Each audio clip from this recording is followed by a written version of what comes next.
All right, let's talk about some of the things to identify if it's a deal or a dud. Okay. Here's the things you want to look at. Things that consider before buying the note. Okay. You should always ask for the servicing notes from the servicing company, the existing servicing company. Let me see the notes. And what they're going to send you is over basically a doc that's going to have some notes. If there are notes, great. Okay, that's the most important thing. How is the borrower talking with the previous servicer? Were they friendly? Were they want a short sale? Foreclosure. They tell the servicer to go F off. Those are important things that can help you in your due diligence and identify, hey, that this is going to be a good borrower or a bad borrower. Or, hey, the servicers called the number like 5 times, nobody ever answers, they get hung up on. Okay, this would be a bad borrower. That's a good thing. Payment history of the borrower. Obviously, they've made some payments in the last 12 months, and it's relatively soon. They're trying to stay in the property. Okay, great. That's a good thing. If they've made 0 payments in the last 12 months, okay, it's going to be a foreclosure. Market values, looking at what's going on in the market. You got to know the values. Is it consistent? What's the recent sold? What's pending? Is the market increasing? Is the market going down? You looked at what happened with everything 30 days ago. You get a lot of price reductions in the market, which dropped values down in cities across the country, primarily in the higher end space, but still need to know that. Days on market, you got to look at how fast are things moving if it's priced right. Okay, if it's 365 days to sell, then the value is not what you think it would be. It's got to be a whole lot less. You got to let a better price. Repair is needed. Hey, what does it look like? I mean, you're not going to get inside the property, but if it's vacant, you're expected to need more work versus occupied. Okay. Foreclosure timeframes. Hey, if it's a longer foreclosure period, or it's been around and the borrower started foreclosure and stopped it, been legal proceedings, that can kind of make it a dud. Look at your neighborhood variables. When I talk about neighborhood variables, what's the crime look like? Okay. Is it near a big box store? Is there railroad tracks? Is it a good looking house, but everything else around it looks like a war zone? Okay. Those are important things to look at your neighborhood variables. Okay. What was I going to say? Zoning violations or issues. Yeah, reach out to the zoning department. Okay, can you tell me if there's a lien on the property? Does it need any work? What is it? What would it take to fix it? Okay. What kind of issues are you seeing on that property? City government issues. This would be basically if things are being rezoned. In some places, cities will do things like in Anderson, Indiana. I was getting ready to buy a note on a property and realized that in 3 months it was going to be underwater because they were doing a man-made lake. So it didn't make any sense to do that, especially the price I wanted to pay. Now, if I paid a nickel for it, I could have gotten a nice little penny and a payoff if the city was paying some of the borrowers to move. But anyway, crime map, we talked about this, Trulia. In some cities like Chicago, you can see the gang map there. I don't like to buy in Chicago, but you get what I'm saying. Size, crime map would also be worth calling the police department. Hey, I'm getting ready to buy on the bank, getting ready to buy on this asset here. Can you tell me about this neighborhood? Is it a good neighborhood, bad neighborhood? Especially if you see stuff pop up on Trulia on the crime map, there's a lot of things, then I would make a phone call. But it looks pretty clean on Trulia, then you're good. Size and population of the city is important. All right. Like I said before, 50,000 or more is what I'm looking at. You also want to look at what's going on in that neighborhood. Is it a rental community? Memphis, that's a 85% rental city. And you need to know street by street because some of them are going through really great changes. Others are, I know a lot of investors have pulled their money on Memphis because there's a lot of crap. There's a lot of crime. Their houses are getting trashed. So it's a lot of, not just zip code, but street by street, good street, bad street. Okay. Exterior condition of the asset is always important. Hey, is the AC there? Is the electrical box, the glass bulb on the meter still there? If it's off, trust me, it's not a good thing. Okay. Like I said, rural locations. I've always talked about buying. If you're going to buy something and there's in a town that a college is at, great. That's not necessarily a good thing these days. You have to look at. I would jump on Craigslist and look at the rental market in those cities, and Rentometer on a regular basis is a great tool to see what market rent looks like.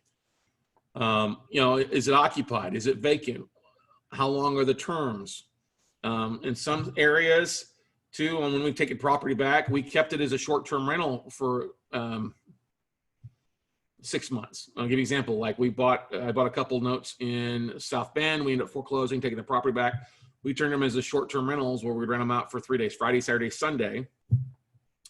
And we made about 4 times the amount of rent, especially when there's a home football game or even around basketball season. So some of the Division I schools, if you're near the university, especially within like a mile or two walking distance or in the bus line, hey, you may want to look at doing that. Here's the thing, Airbnbs have taken it also on the chin a lot lately. So you gotta be careful about that. But as we rebound, those may be some of the things to look for.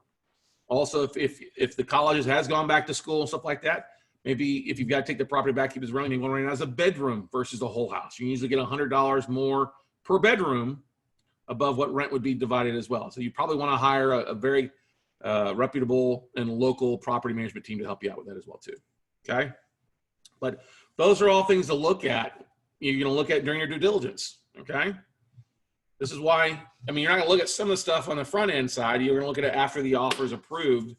You come back and then you can always fade your bid down as you see values drop or other issues done. But you can check values. You can look at crime mat relatively quickly, and you look at the property via Google Maps for the most part. Maybe it's not accurate. I mean, that's the thing about Google Maps. Some of it's soon, some of it's old. Okay. If we see that the property has a Google Map date of, say, of 2019, okay, we feel pretty comfortable.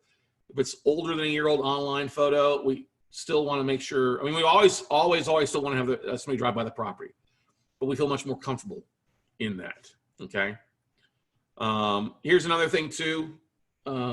Great tool for kind of pulling online automated value models is NARRPR, National Association of Realtors Real Property Reports, NARRPR.com.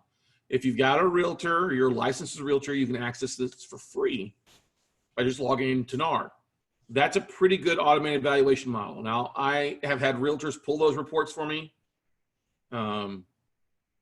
especially if they're local, they drive by, okay, can you send me an NARPR if you look at it? And looking at the current photos are relatively in the last 6 to 12 months. Okay, great. The confidence level is what I'm looking at. I was pretty confident. Okay, great. You're still going to want to take somebody to drive by that property because God knows it may have burnt down, could have had a freaking, hornet's nest movements or squatters movement has been vacant. Still always. But that's what I'm saying. If you have a low confidence level and the picture's old, yeah, you better as hell make sure you got eyes on the property and go from there. Okay, especially if the seller, sometimes the sellers want you to do all the due diligence on the front end before bidding. Okay.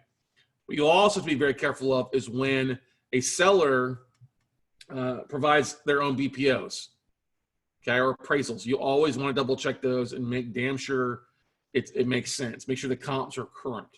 Still pull your own comps, all right? I've seen sellers who had 3 appraisals in the loan file, and they went off the highest appraisal, which was 50 grand higher than the other 2. I'm like, where the hell, what kind of crack are you smoking? All right, that's not accurate at all. Okay, so always know your values. Okay, and then also, does your asset match your strategy? We talked about this. Is it going to be a cash flowing asset? Is it reperforming or is it performing? If not, then okay, great. You're going to get. Here's what I like to have people try to strive for your strategy. We talked about this a little bit earlier on. Figure out what your monthly number is for you if you wanted to focus on this to go full time. And figure out, okay, I got 12 or 24 months to get to that point. Okay. Now, if I need 10 grand a month in cash flow and I'm going to average about $500 a month, that means I need to bring in 20 deals. Now, that doesn't mean just 20 deals. I wish every deal we went worked exactly. Now, but if you have a 10% closing ratio, that means you probably need to make 200 offers, okay, to get 20 deals. Now, maybe 10 of them get reperforming the first year. The other 10 assets you end up buying turn into non-performing or foreclosures. That's great. You're going to get some larger checks from those bigger sales, deed loans, cash for keys, or they turn an REO that you sell. Okay, that's fine. But you want to also look at, am I looking for assets to grow? I want to add more to my rental portfolio or my Airbnb. Do I want to try to turn them into new notes? We talked about that earlier. Okay. Now, some people have bought contract for deeds where they get the borrower paying on time, or they made some payments and got back kind of a trial payment plan. And they converted that from a contract for deed into a true note. That adds value to that, especially if the borrower's paying and I brought some skin in the game. Then it makes it a much more desirable asset to sell. That's okay. You're going to see that in $50,000 assets or greater for the most part. You're not going to see it really below 50, but you will be between that 50 and 100 point to get it reperformed. Here's another thing, avoid weird assets. If it's a weird layout, if it's a weird looking property, you know, I said one deal where the borrower was painting the property like a dark blue. I mean, like, oh crap, I'm gonna have to, like, did I take this property back? I'm gonna have to paint it a lighter color. So, okay. Same thing, unfinished projects. You're gonna get, as you're reaching into banks and asset managers, you're gonna banks, well, I got this unfinished project. You want to take a look at it? Or, oh, I've got an equestrian farm. That's not my cup of tea. Let's move on to something else. Stick to your bread and butter, okay? And as you're working through your numbers on your spreadsheet, you're gonna want to start including in kind of a 3-column approach. The reperforming note, what's it gonna look like if you get it reperforming? What's it gonna look like if I can get a deed in lieu, cash for keys, and get this asset sold? You get the deed in lieu within 6 months and sold in 6 months, okay? What if it takes me a year to foreclose and then to sell the property, okay? What if I do that, take the property back, and then I got to turn in a rental? Okay, what's my number? Or if I go in owner finance. Now, here's the ones that I didn't talk about this. You take a property back, rebuild it up, and pull the cash, turn it around, and get a loan against it. That's a different story. Or use private money to arbitrage your funds. You can do that. But I want to have at least 3 profitable strategies out of these, and prefer reperforming, deed in lieu, and the REO. Those are the 3 that I'm going to end up most of the time on. Okay, not really worried about the other things. I want to have those 3 profitable strategies working for me to get rocking and rolling. Okay. Another important thing is when you're looking at a list and you're going to make a bid. Hey, has legal started? Has the foreclosure started? Okay, that's going to add value. That it's already been started, but it hasn't been started. Then you're going to ask for a little bit cheaper price if it's not performing. And now if they've already started foreclosure, and if they get an attorney, then you have the right to say, I want to speak to the attorney. Give me who's your legal counsel who's foreclosing. I want to speak to them. I want to talk to them. Where do they see this thing going? Okay. If they file bankruptcy, what's beautiful, you see a bankruptcy thing on the list, hey, go over to pacer.gov, create an account there, and then look at the bankruptcy filings. You can download all this great information, like the borrower's opening the kimono, on what they think the property's worth, what they owe, all their other debts. Usually, as a 9-page report, is one of the most valuable asset classes or assets as far as due diligence for us on the deals with the BK loan. Okay, always review your statute of limitations too. Each state's a little bit different: 4 years, 5 years on when legal was started. If you can reinstate. Now, the beautiful thing about statute of limitations, that can be restarted with a payment of as little as $1. Okay, so if somebody's at 5 years, or it's a 7-year, hadn't been paid on in 7 years, and the statute of limitations is 4 years in your state, then what you have to do to foreclose is to forgive the 3 oldest years of payment. So you're only collecting on the 4 versus all 7. Okay, and you're gonna restart. You'd already start. Oh, just pay me $1. Payment goes in the servicer for $1. You're good to go.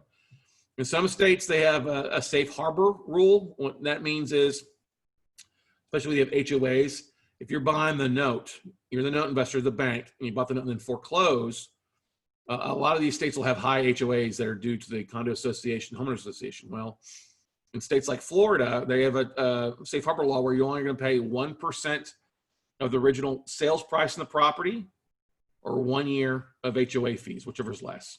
Okay, in Colorado, Nevada, I believe it's 6 months of HOA fees. So keep in mind in those states that have safe harbor laws. All right, and then as I said before, always review the servicing notes.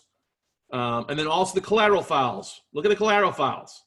Soft copies. Does this have everything in this? Does this have notes? Does this have any workout? A lot of times your borrowers have sent in hardship letters. They've sent in short sale packages. They've sent in, hey, we're trying to do this. And the mortgage has been sold 3 or 4 times. Those loan collateral files, especially beforehand, that will tell the picture. If the borrower really wants to stay. What are they doing? Are they working out? What's their financials look like? All right, that can come in really, really handy. Now, also sometimes if we bought notes, we got the collateral file shipped to us, and it had stuff in it that wasn't in the scan copy. That adds a lot. We've seen checks, insurance checks. We've seen signed deed and lieu, or the borrower already signed the property over and walked away, and the seller didn't know. We've seen photos. We've seen all sorts of great things in there that we were able to cash in on and really make things. I mean, if they've already signed the property over and the file shows up in their signed deed in lieu, then we just file the release of lien and the deed in lieu, or file the deed in lieu, and then just turn around and sell it as an REO. And it's a beautiful day. Okay. Questions about if it's a deal or a dud? I know this is a lot of information to figure out. But what's the best thing I can tell you to do is to just go to one of the exchanges, Watermark, Exchange.loans, Madison Management, PaperStack. Pick out an asset and start going through it. Start working through these things. What does this look like? How does this go? Is this good? This is bad. This is the ugly. That's the best thing you can do to get up to speed and get rocking and rolling relatively soon.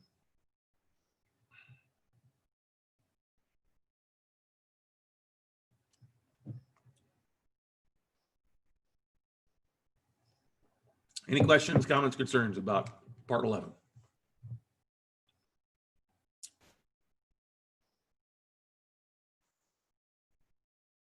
Moving on.